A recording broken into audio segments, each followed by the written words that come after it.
الله. شيخنا ما شاء الله أقبل رمضان، وإحنا الآن ما شاء الله في الليلة الثامنة يعني من رمضان. كيف يعني جدول الشيخ اليومي في رمضان؟ مثل جدول أي أحد من الناس، لكني طبعا صمت من أول الشهر الحمد لله. الله يتقبل منا ومنكم. والله يجعلنا وإياكم من الصائمين القائمين المقبولين عند الله سبحانه وتعالى. طبعا أنا بعد الفجر الصلاة الحمد لله في المسجد كما هو معروف، ثم نعود. تريد البرنامج الآن أنت بتروح فيه، ما هو السؤال يعني تريد بس إن شاء الله البرنامج يخلص اليوم شيخ على خير. الآن البرنامج بياخذ حلقة كاملة. ما هو المطلوب؟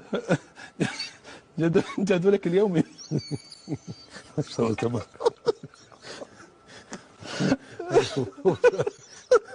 الآن إذا كان هذا البداية، أظني بسألك أنا اللي بتموت من الضحك. أنا أبغى أذكيك اليوم. تقبل الله من هذا الشيخ بعد الفجر. تقول له يا شيخ السرد بعد صلاة الفجر ما يصلح يا شيخ كذا. بعد صلاة الفجر نصوم الحمد لله، نبدأ الصيام بعد صلاة الفجر. الورد الصباحي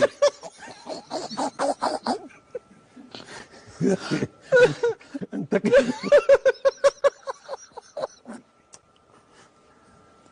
يا والله العظيم.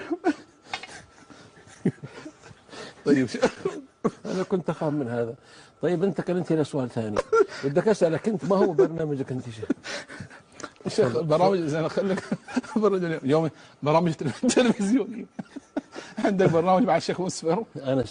انا لا برنامج في 4 برامج في رمضان يعني مسجل.